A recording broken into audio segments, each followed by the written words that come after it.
Um, I yes, thanks to you and to the Green Mountain Film Festival.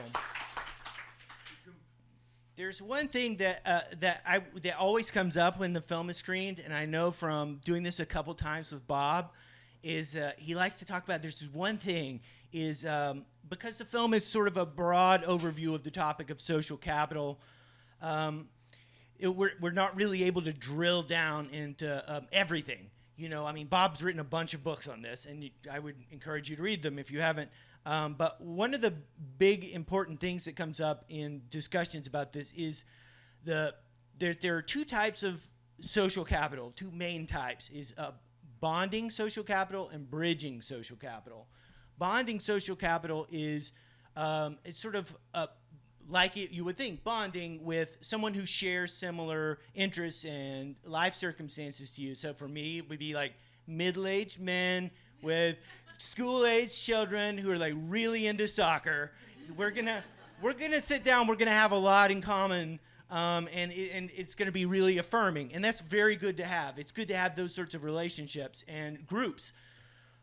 But we can also have shared beliefs that are maybe not great socially, like conspiracy theories and negative perceptions of others. And these can also be reinforced, like positive things, when we gather together in groups like that. So bridging social capital is about the opposite of that, where you're trying to connect with people who are different than you, who maybe you completely disagree with, but together you need to work together to help run the community garden or get bike lanes put in town. And so I think the joke Bob always makes it sound, he always has a funny anecdote to tie in. And I think that he says that his mother always told him that birds of a feather flock together. And she was making it simple for him to understand, because what she really meant was that bonding social capital is easier to build than bridging social capital. I'm sure my delivery wasn't quite as good as Bob's honed over his many speeches, but that's the idea. And so we need to have both of those. So I want to touch upon that key thing that Bob always brings up. And we also, I have here today with me some, actually, first I wanted to ask, how many people, with show of hands, are members of clubs? Any kind of club. Oh, we got a lot of joiners in the room. It doesn't surprise me at all. We've got two emissaries, leaders of clubs in the area who are going to join me. Mark Gwen from the Rotary and Judy Bond from the Green Mountain Knitting Guild, among many other things. If you guys want to come up here, welcome them, please.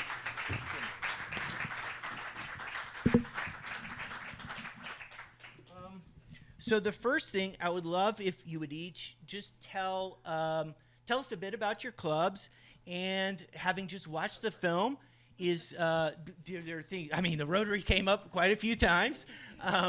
Things that resonate for you that you have seen or agree with or disagree with. I'm curious about that too. Sure. So they mentioned in the film, Paul Harris he's from Vermont, and the Montpelier Rotary Club had its 100th anniversary last year or 2 years ago. So we're 101 or 102 years old, and we've met at the Capitol Plaza Hotel pretty much the whole time, with the exception of COVID, when we couldn't do that, and then after the flood, when we continued to not be able to do that.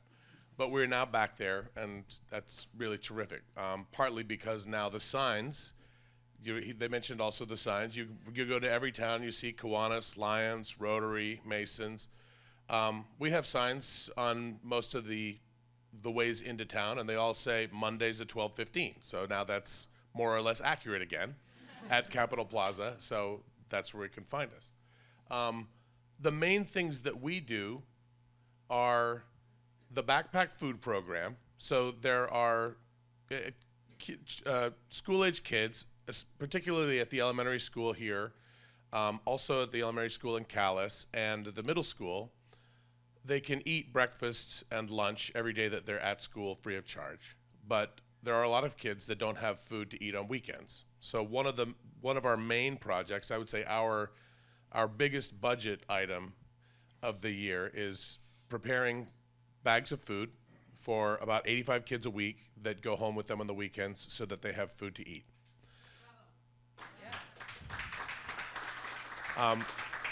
So that's one thing, and I want to bring up the coat drive that happens every year. It was the Kitzmiller coat drive. Warren Kitzmiller, I mean, most of you have probably heard of this.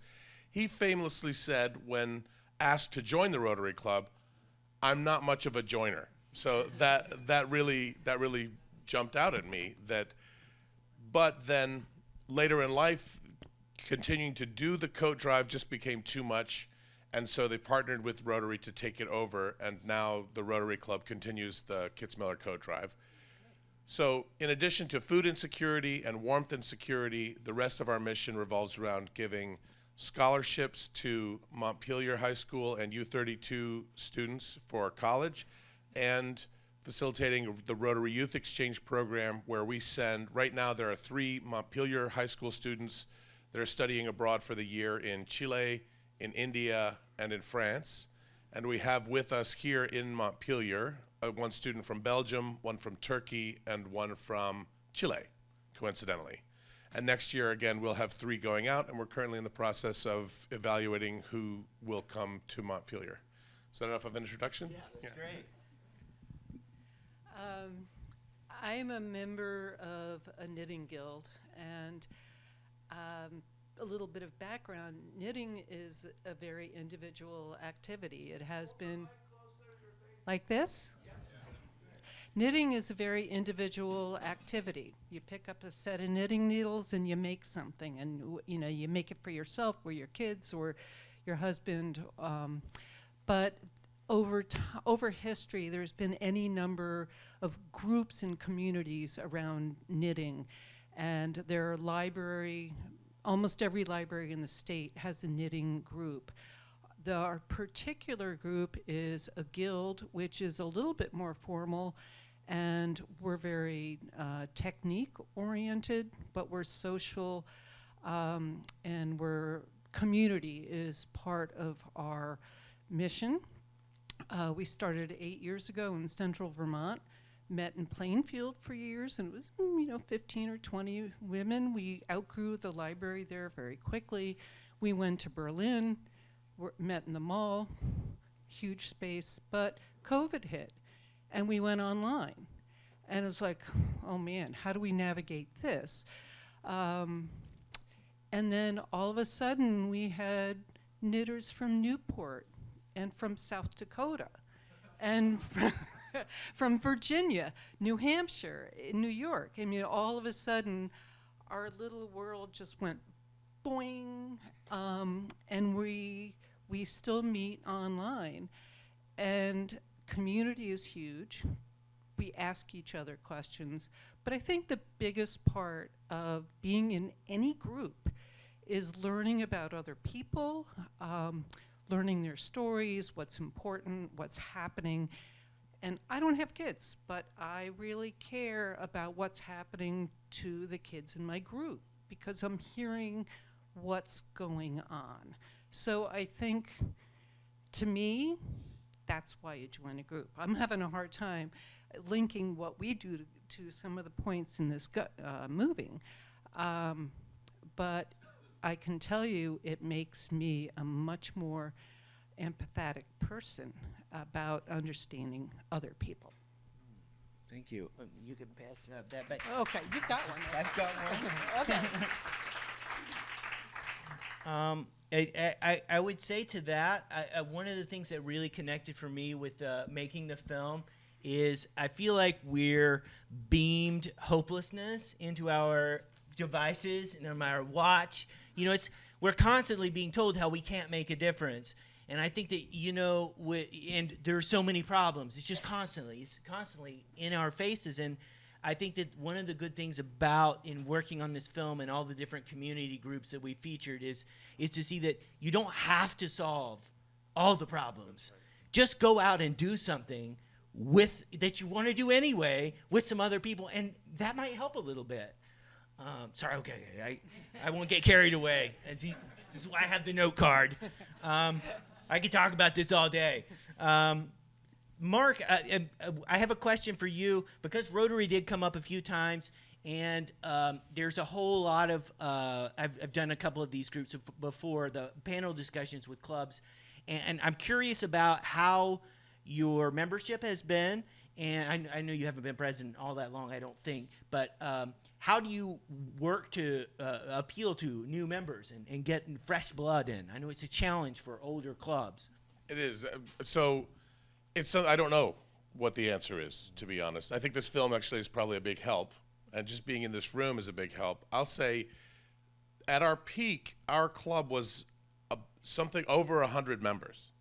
And right now, we have 27 officially active members, of which about 12 to 15 show up at every meeting.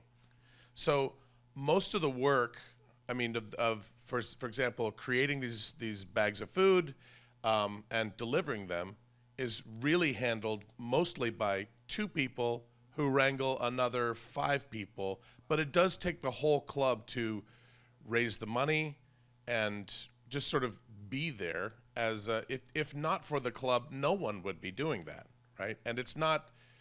At one time, I was one of those 2 people. I'm president now, so someone else is. So we shared. There's this sort of shared leadership and distributed work model, right? Which is what helps make it work.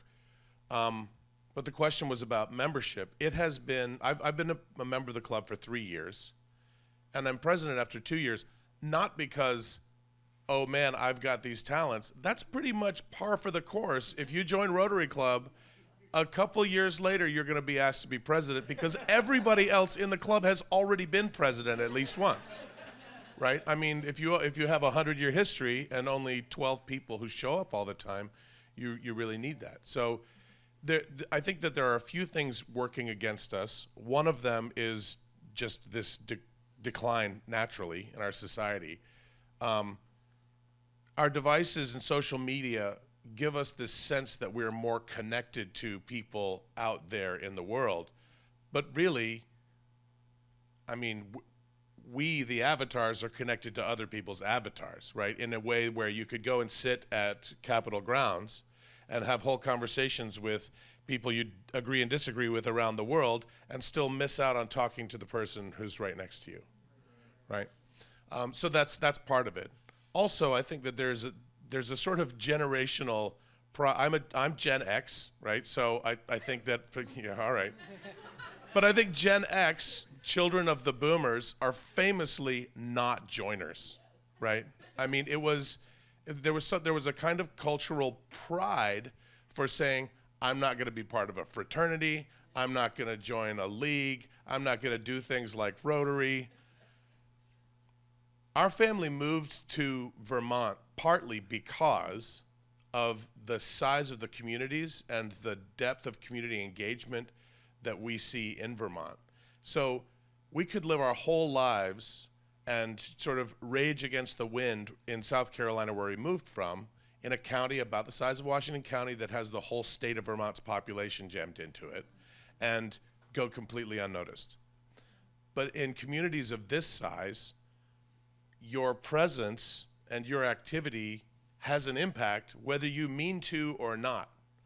I mean, how many times have you been to Shaw's and gotten out of there without running into somebody that you know and having had at least a small conversation? Because your presence in our community matters, right? So that was a big part of why we moved here. Sorry, I'm going off here. What was the question? Oh, it was about membership.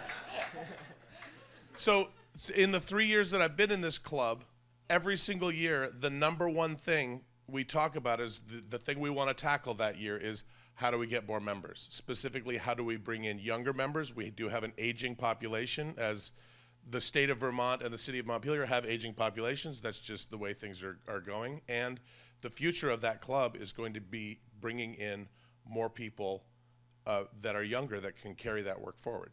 And honestly, I don't know how. I mean, part of it is just the attitude, the cultural thing, and part of it is trying to change how we meet and where we meet to suit the lives of people. I joined that club because we meet during business hours. I didn't have to discuss with my family, can I be out on a Monday night or whatever. I knew I could go to lunch on a Monday. So that works for me, but it doesn't work for everybody. And it really doesn't work for people who, well, for whom it doesn't work. I would love social media and the digital tools and stuff has come up a couple of times, and this is I warned you that I was going to ask you about this. And you mentioned it before, the way that Zoom has helped foster connection for people in your group, and so I think that how do we walk the line there and help grow connection with digital tools like Zoom. In your group, how have you done that? And I'm curious to hear what you think about it. In our group, we combine in-person activities with weekly Zoom night. And the in-person connections are huge. We do a Knit in Public Day here in Montpelier. We have workshops, we have yarn sales, so we do get together, but that only includes the people in central Vermont who are willing to come. But we have a mailing list with 400 people on it. And on our meetings, we have a formal meeting once a month, and we have a topic. And that topic will draw, the 10 core group who do everything, because we apparently don't have any other life. But it'll draw a different subset of people every month. So it's really reaching out to different people and their interests. And these are mostly about skills. So it's learning how to do something or learning about a technique. And in our mailings, we connect with a lot of people, telling them what's coming up or giving them resource, how to find out about something. So there's a very strong shared interest within our group. And we're still growing. We're very new. We're only 8 years old, and we've gone from 5 people to 400, of which not everybody's a paying member, but we still have a pretty darn good mailing list. Yeah, that is great. I want to make sure that we have some time to open up to any questions that there might be also. And so about the film or about clubs or anything else that you would like to talk about. Anyone? I guess by default, I get to be the person who runs the microphone out. Okay, where are we going? You get to go first. Okay. I just want to thank the Rotary Club and say I'm 82 years old, but back in 1958, Rotary Club, when I was in Long Beach, California, gave me money to go to Italy as an exchange student. And I took a gift from Rotary from Long Beach, and I got a gift from Barletta, Italy, to take back to the Rotary Club in Long Beach. So thank you. Very cool. Well, I'll just add to that. In 1974, the Rotary Club gave me a scholarship to go to college. But I wanted to ask about if you know about Knit for Democracy Project. Okay. Could you talk about that to this group? Because it's very cool. It's Eve's fault that I'm here. Yeah, is she here? I don't know, but she suggested our group. Knit for Eve Carnahan is a Montpelier native or resident who is a fiber artist and an attorney for election issues. And she's done amazing work with creating, she has knitters create the structure of the Capitol House of Montpelier in New Hampshire. And I think she's working in one other state now. But as part of the project, she talks about civics, and she teaches people about democracy and how it works. It's nonpartisan. It's the civics class that we should have had in high school, but we don't have anymore. And if we want to, never mind. I won't go there. But if you have, she spoke not too long ago at the library here in Montpelier, and if you have a chance to see her work, it's really cool. is it Knit Democracy Now is There's a website for it, Knit for Democracy. Thank you. Yeah, definitely go there because it's fabulous what she's done. Thanks. I'm a little bit more concerned about some of the ability to cross groups among different socioeconomic classes, and I'm concerned about the white privilege and how that may reinforce the inability to cross those bridges to other groups and other economic classes. And I'm also worried about something called learned helplessness, where people don't feel like they can accomplish improvements in their socioeconomic lives because they feel like it's impossible. Like one of the things they mentioned in the movie was that where you were in communities where they didn't have connections with other class groups, that it became more difficult to succeed. And I'm raising a lot of different issues, but I'm just curious what your take is on some of those problems. How did I bring them like everything in? So on the sort of learned helplessness or learned hopelessness thing, I'm going to quote something that Becca Balint said during a phone town meeting, and I think she said the same thing at the Women's Day gathering here, which is like most of us, I care about a lot of things. I can't do all of those things, neither can you, but collectively we can do all of those things. And what she said was, when you feel overwhelmed and helpless or hopeless about the situation, pick just one thing that is important to you and find a group of people or find a way to lean into that one thing. You don't have to do all of those things. But if you can make that much of a difference on one thing and everybody can do that, that's something that's really powerful. And I think that's sort of, find a club that is doing the thing. If you care about child food insecurity, join the Rotary Club. If you don't care about that, this is a plug, please join the Rotary Club. We could really use some members. But I think that's a really great tip, because all of us can do one thing. You don't have to do all the things. Right? I would say this is more of a personal take too, is that it's sort of a side effect of leading more digital lives is a lack of the ability to weather through uncomfortable situations.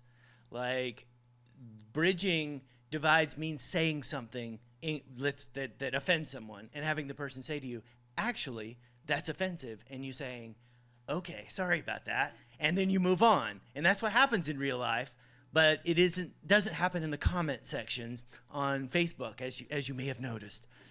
While you walk, I want to address the other thing that you mentioned, which is about this culture of privilege.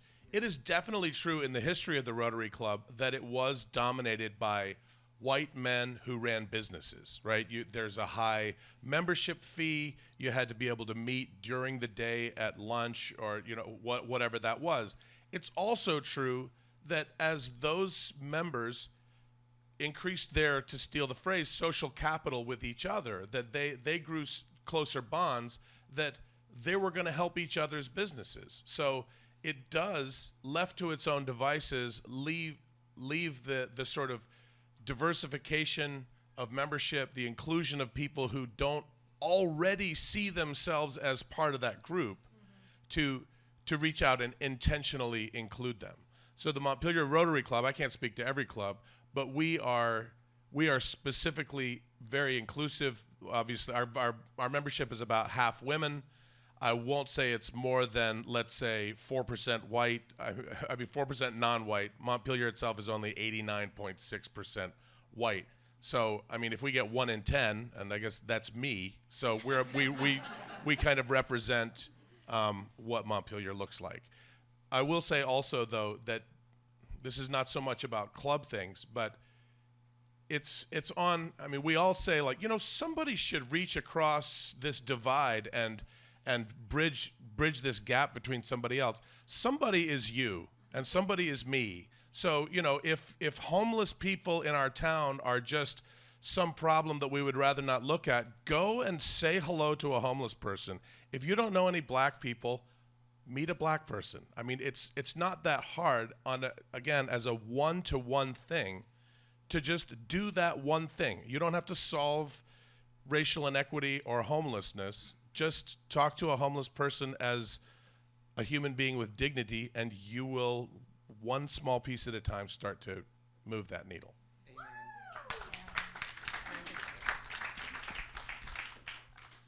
To add to that, there's a lot of activities in Vermont that you can participate with.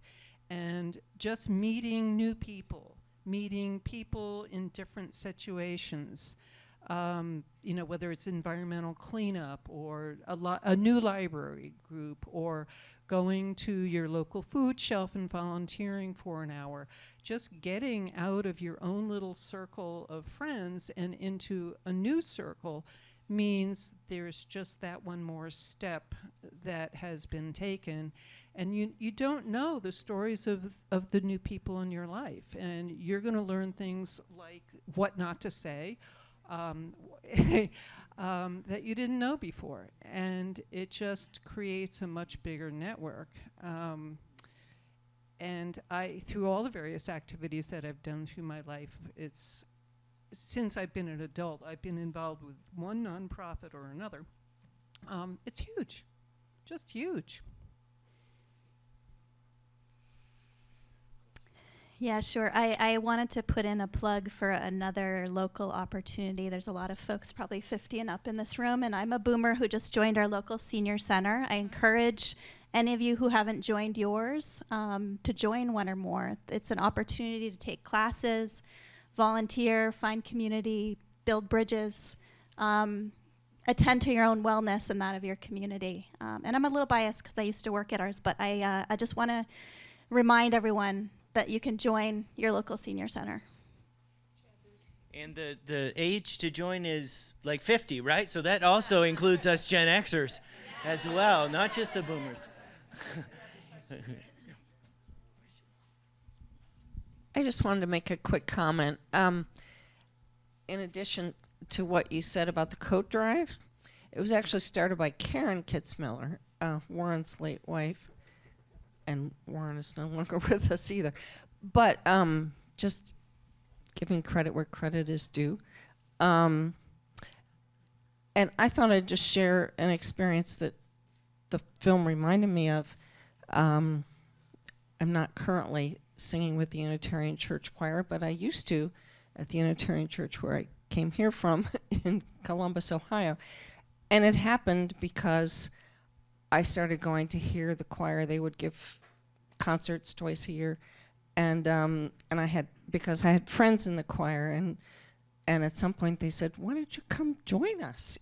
So that's how I got involved with that. And as soon as I moved to Montpelier, I already had it in mind. I was planning to join the local choir, and the first time I went, the choir director said, "We're looking for members." So it was pretty easy to join it. I probably neglected people in towards the back of the room being lazy. I think we got one time for one more before they kick us out of here. Okay. I just want to say, before I ask my question, I am not a plant. Mark didn't know I was going to ask this. Mark, would you just tell us a little bit about what the work that you're doing for Montpelier NeighborNet? I was going to try to steal a minute at the end to plug that, so thank you, Peter.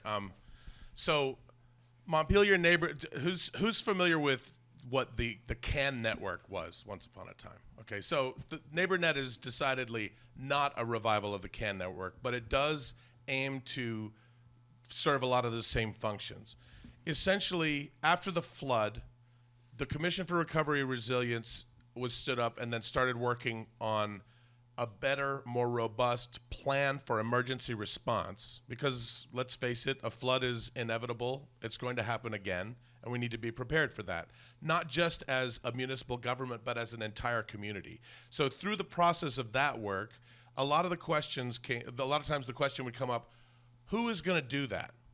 And the answer was, wouldn't it be great if we had more cohesive neighbor-to-neighbor connections, either on this street or that block or this condo cluster or whatever, if we had better neighbor-to-neighbor coordination. And so Montpelier NeighborNet is that.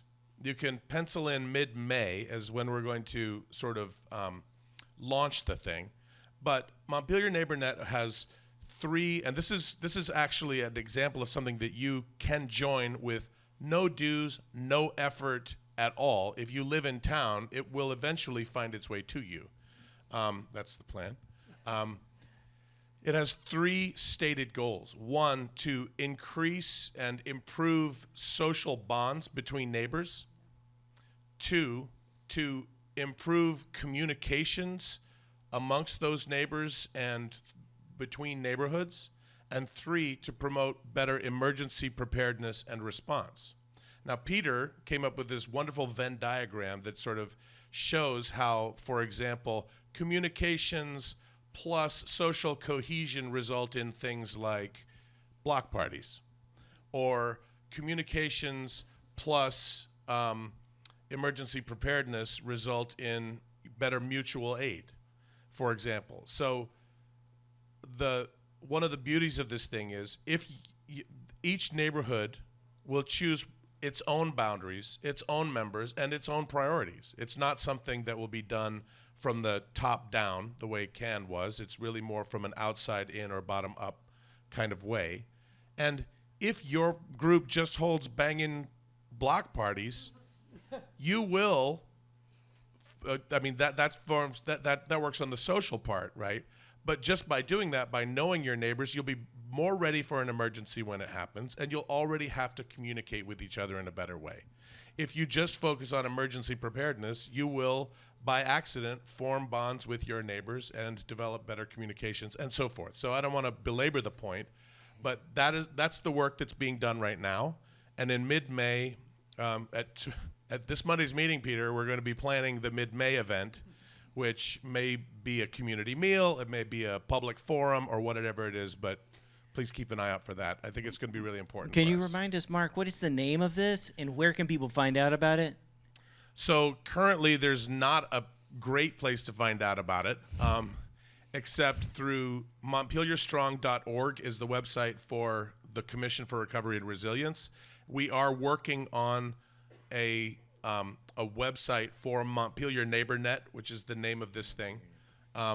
That will be forthcoming before mid-May. It's one of the elements we'd like to have in place before we ask people to raise their hands to participate. Great, thank you. And I think a recurring theme is, we can help with one thing, and I think it's really easy for us to take for granted the civic engagement that we have in Vermont, but it isn't for granted. It's only it's dependent on what we're willing to do, how we're willing to get involved, to help with the community garden, to help with the food drives and everything else.